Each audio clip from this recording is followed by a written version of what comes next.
The day your salary becomes your God, no matter what you earn, your own don't finish. That's why sometimes getting a good job can end up being a bad thing.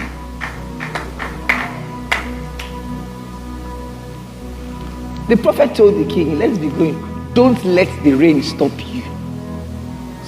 It was a Wednesday the world will never forget, October 29, 2025.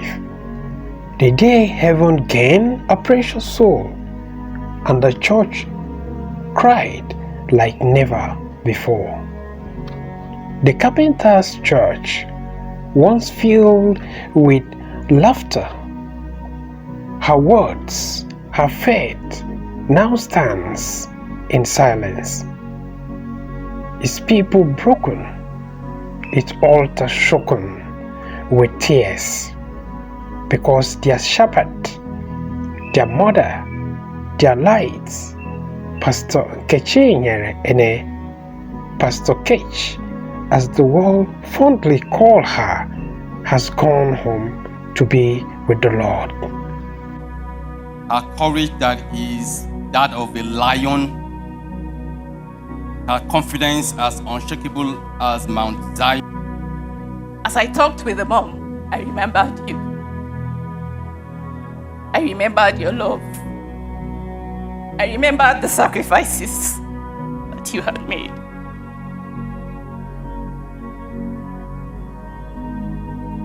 I remembered your dedication to what you believe.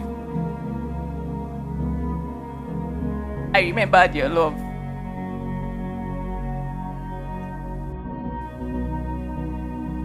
The care that you gave to me when I gave birth to my first son.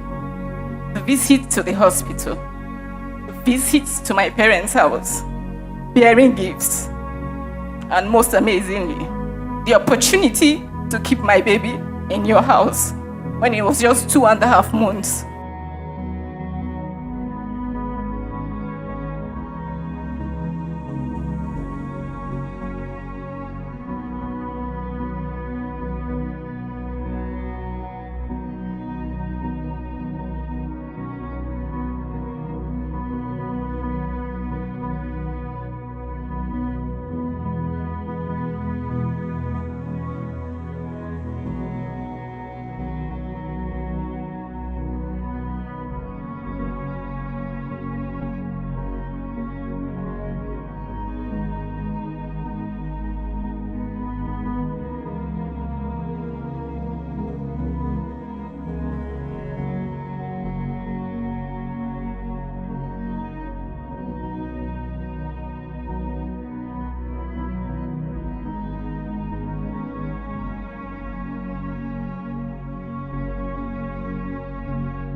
She wasn't just a pastor, she was a voice, steady and sure, a heart that never stopped giving, a woman whose presence carried peace and whose word brought healing.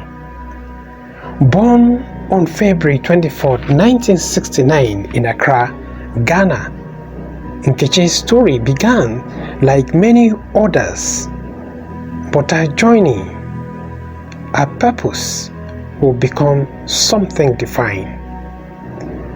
From a bright, beautiful young girl in Lagos to a first-class graduate of electronic engineering at the University of Nigeria, Nsukka, her brilliance was never undeniable.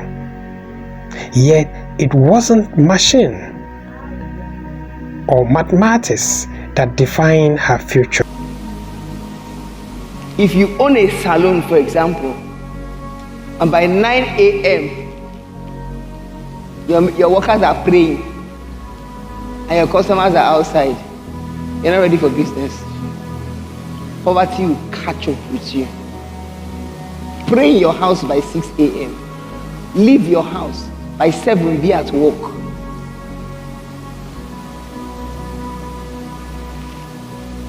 We have a church office. I fired somebody who reads her Bible during office hours. Here am o. I fired her. I said, we get work for this office. Now Bible. He said, oh, Pastor, I like to read. Yeah, that's the wrong place. You have the wrong job. You read the Bible in the morning. Come to work. At break time, sit in the toilet and read your Bible. Till I do it. But don't read your Bible at 10 a.m. Say we don't have work. You have no initiative. Come on. Find work day. Ask any pastor here. I be working all day in a church. Work day. Work day for God's house. Work day. Plenty work day. Don't bring your Bible to church office.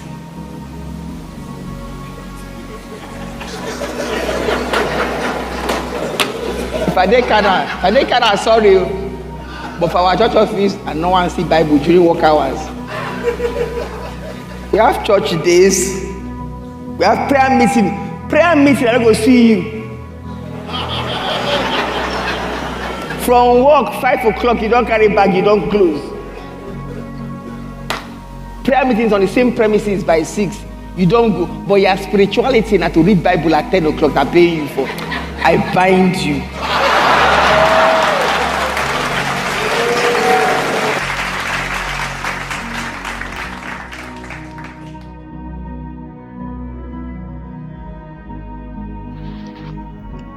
And when tragedy struck in 2013 with the passing of Pastor Charles, the world watched in silence, wondering what would become of the church they built.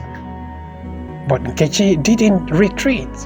She rose quietly, gracefully, like light breaking through the dawn. She carried the mantle, led the people, and continued the mission with courage that could only come from above. Somebody's story cannot change what faith is. Nobody's story can. My pastor taught me this, and my pastor went home before he was 60.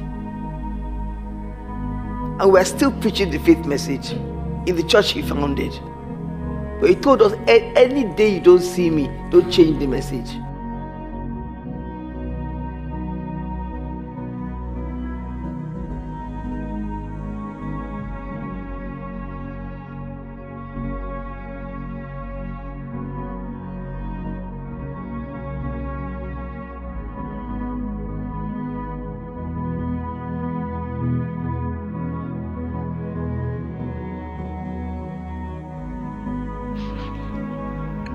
Through her television ministry, Fresh Dew, she became a voice to the nations. Week after week, her words filled homes, healed hearts, and built faith. To many, Fresh Dew wasn't just a program, it was a lifeline, a moment of hope, and a wall that often felt dark.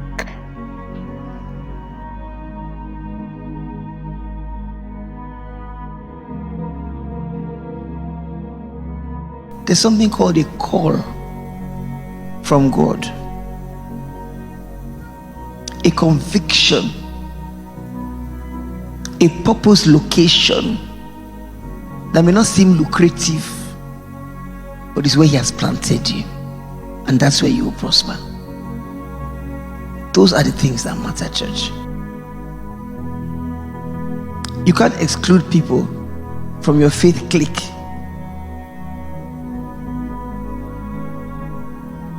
I repeat, you can't exclude people from your faith clique. The church is not a social club. If someone comes and they are bush, if they believe God, let the word polish them. My founding pastor was so poor. He said he was so poor that the poor called him poor. Think about it, you are poor. Then the poor people, you are poor. That's what. You are poor. You are thinking, okay, you are poor. And the poor man will pass and say, oh boy, you poor. No, sit down on poverty.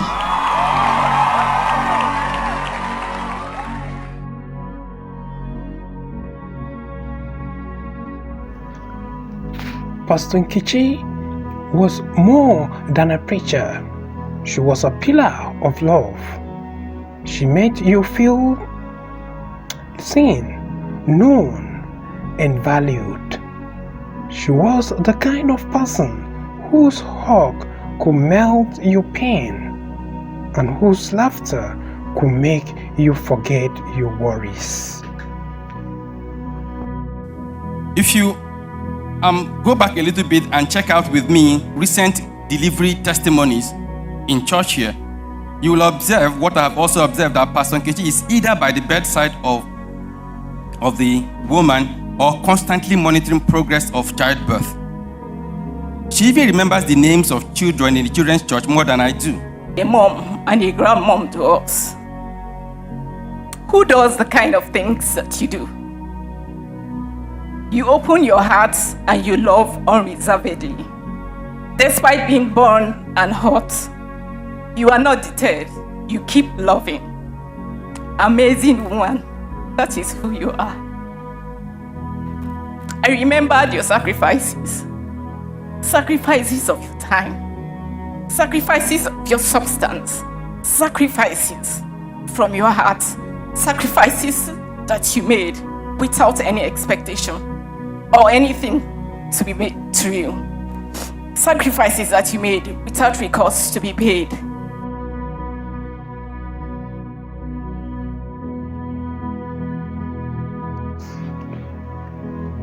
Behind the pulpit was a woman of tenderness and grace, a loving wife to Nkechi Ene, an accomplished engineer and her partner in purpose, a devoted mother to Zoe, Choi, and their adopted daughters, Tracy and Osi.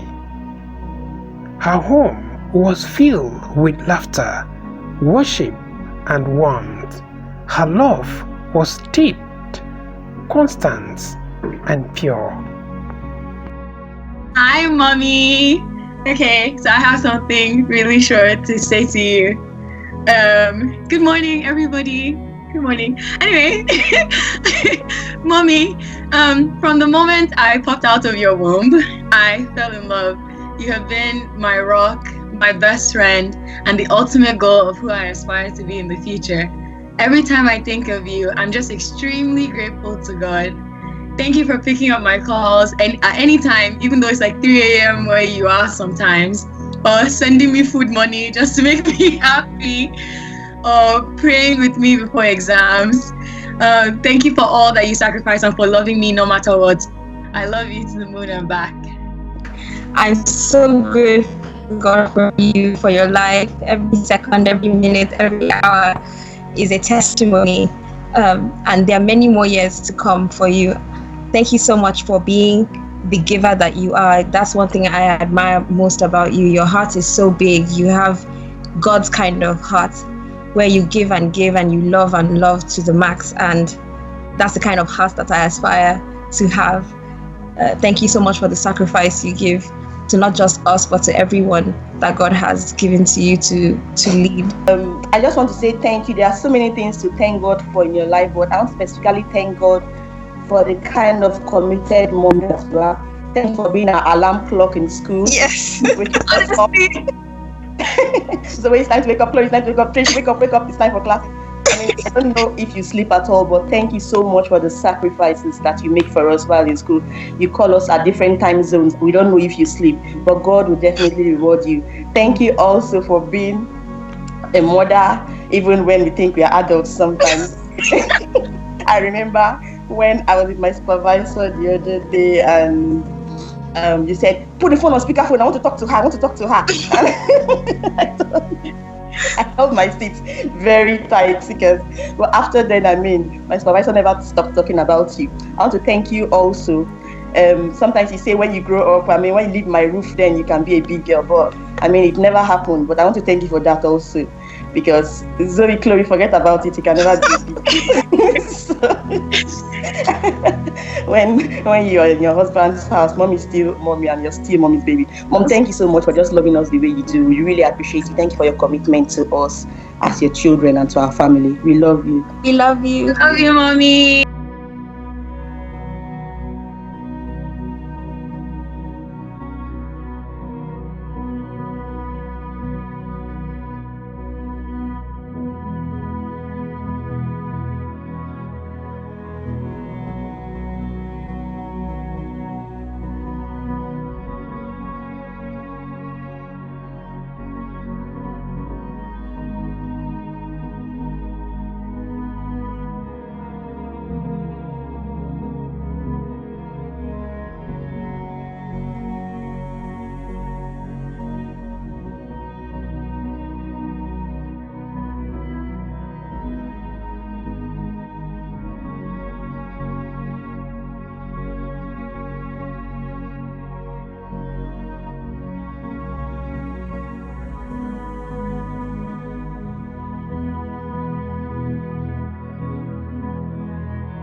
Her voice may have grown silent on earth, yet its echoes still lingers in the songs she led, in the sermons she preached, in the lives she changed. She poured herself out like oil upon the altar, never holding back, never stopping until her very last breath.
If I live for Christ. And if I die, I am with Him. Either way, I win. Pastor Nkechinyere Ene, 1969 to 2025. Heaven's gain, earth's pain. A voice has gone silent, but her message still echoes in our hearts. She lives for Christ, and now she rests with Him. Our tears fall, but heaven rejoices.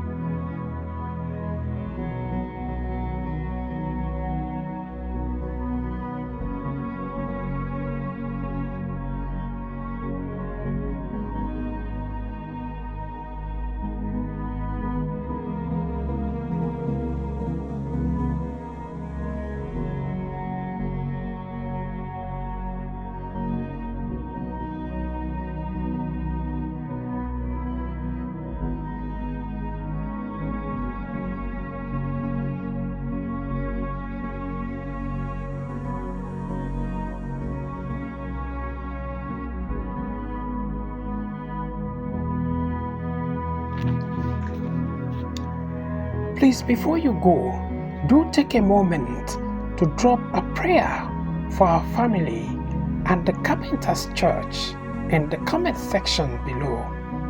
And do us this honor to like and subscribe to our channel as we honor her life, her love, and her legacy.